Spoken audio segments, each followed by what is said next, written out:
Hi guys, so it's time for the fourth quarter TBR. I'm gonna be honest, I didn't touch the third quarter TBR, it's still upstairs. Literally untouched. I did not read one book out of it. Let's see if we can do better this quarter. So I don't know how long you guys have been here. If you're new, hi, nice to meet you. This is my TBR jar. If you are old, you might remember my TBR jar. So a few years ago, me and one of my other BookTube besties, who is no longer on BookTube, but she's still a bestie, we decided that we were going to make a TBR jar together. So she has one and I have one, and all of ours have the same prompts. We would take turns pulling one prompt for one book, so that way we could read the book together, and it would be our like monthly buddy read. And we take turns who pulls them. Mine has a couple of different than hers do, but all the basics are the same. We did it for a few times, and then when I moved to the Santa Clarita house, we did one more, I think, and then stopped. So we started it when I was living in California. I changed houses. We did it like one more time, and then it got forgotten. So when we moved here, I was sick, and I could not find this because my husband, who helped me move, when I started being in a lot of pain and I started getting to the point where I was almost completely bedridden, I asked him to unpack the essentials and put everything else in the garage nice, neat, and orderly. That didn't happen. He didn't unpack anything, and everything got shoved into the garage. So we cleaned it out a couple weeks ago. He got home from deployment at the beginning of July, and he had 6 weeks at home, and towards the end of his 6 weeks we did the garage. It took me days. It took us a full week, and like not the full week was constant working, but there was like 5 days of constant working. There's the turtle. Sorry, that was like 5 days of constant working, and then like 2 or 3 days of us screwing around. But in the midst of unpacking the garage, I found the TBR jar.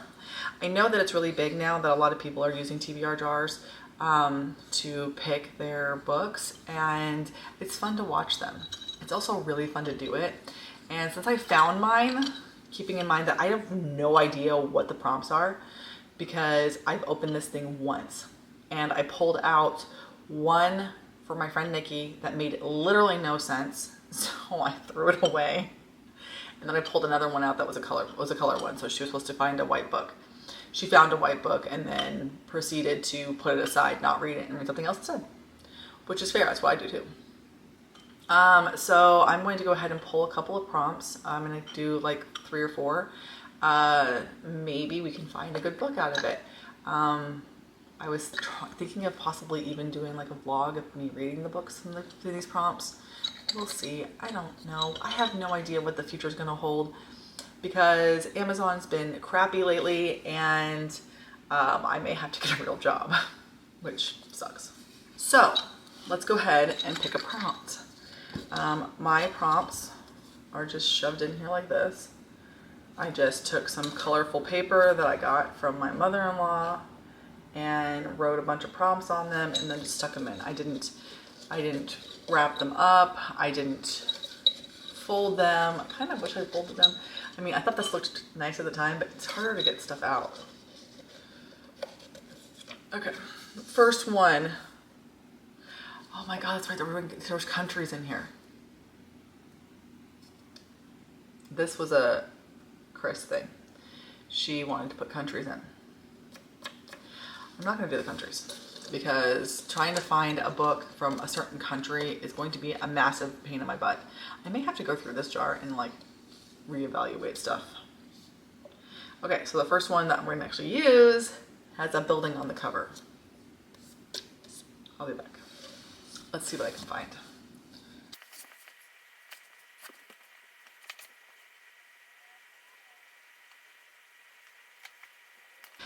Okay, so the first book that I found, I didn't look at a ton of them. I just kind of perused the library shelves. I found Kevin Kwan's newish book, Sex and Vanity. He wrote Crazy Rich Asians, and I loved these books, but I really don't know what this is about. It says the iconic author of the best-selling phenomenon Crazy Rich Asians returns with a glittering tale of love and longing as a young woman finds herself torn between two worlds: the WASP establishment of her father's family and George Zao, a man she is desperately trying to avoid falling in love with. It has a building on the cover. So we might do that one. Like I said, I loved Crazy Rich Asians. And I was really excited to read that one when it came out, but I haven't touched it. And it's at least a couple years old. Let's see. I bought it from a used bookstore. Yeah, 2020. It's getting old. All right, so let's go ahead and pick another one. All right, so this one's just a general fiction.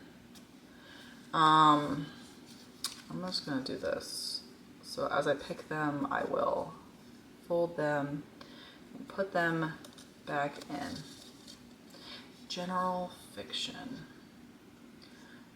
I actually think I know what I want to read. It's kind of historical fiction though. Well, I'm back.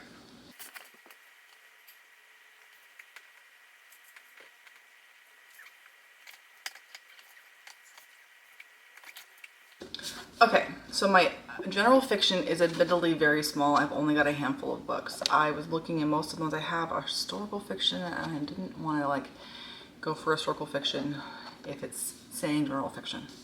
I literally have very little stuff, but I do have a couple of Frederick Bachman, and I do have a couple of other just random books that are general fiction.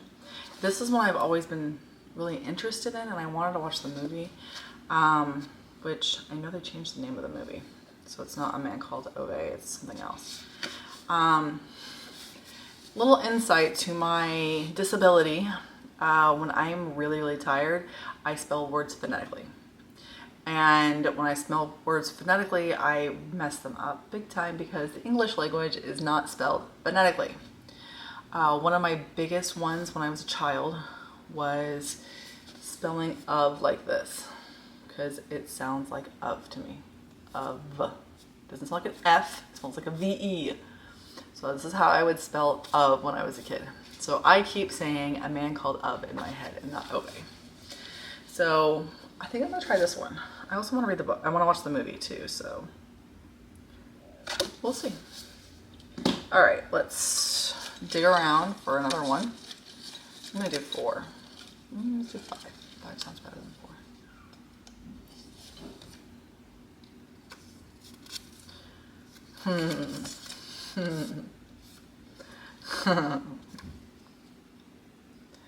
It's a vampire book. I know what I'm gonna read. I have a lot of vampire books, but I have one in particular that I'm gonna read, that I want to read, that I know I want to read. I have a werewolf 15. Now that I've bought the entire series, and Nikki bought a special edition of said entire series, I need to read them to figure out if I like them, because I'm about to have 2 copies of them. Let's read The Serpent in the Wings of Night.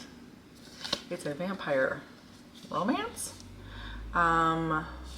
It's got a very pretty cover. I am looking for it. It's really heavy. The inside flap says, "Do you want to change this world, little serpent? Then climb your cage until you are so high no one can catch you. Break its bars and make them your weapons. Nothing is sharper. Once you win, the world is yours. What is the time? That is the time for dreaming. But this is your time for conquering." It's a vampire book. We're gonna try that one. Okay, let's dig back in.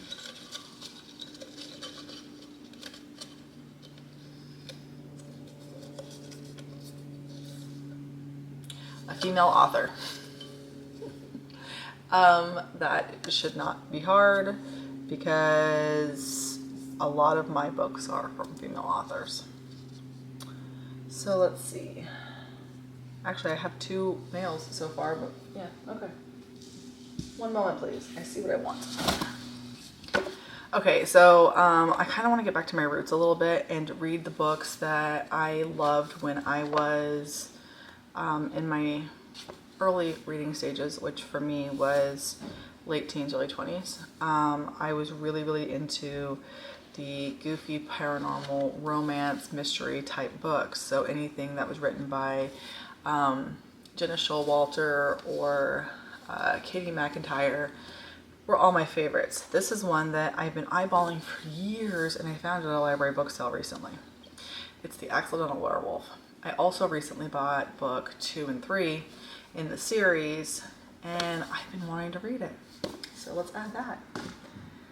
Because Dakota Cassidy is definitely a female author.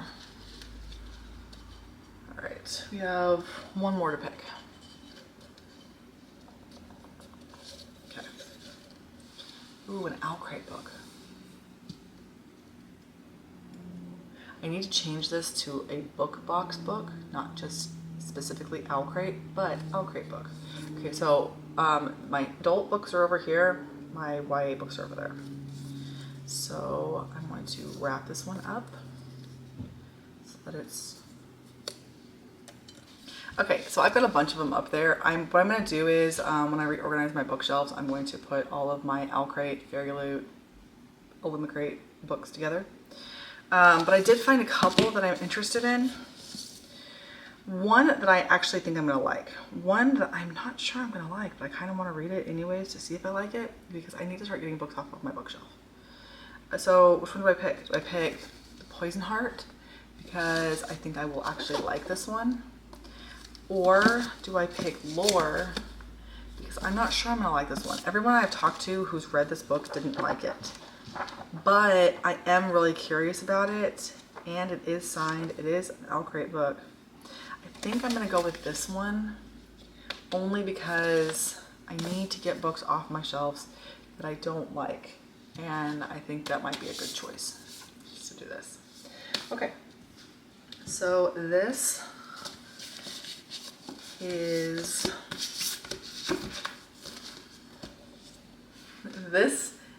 my 4th quarter TBR.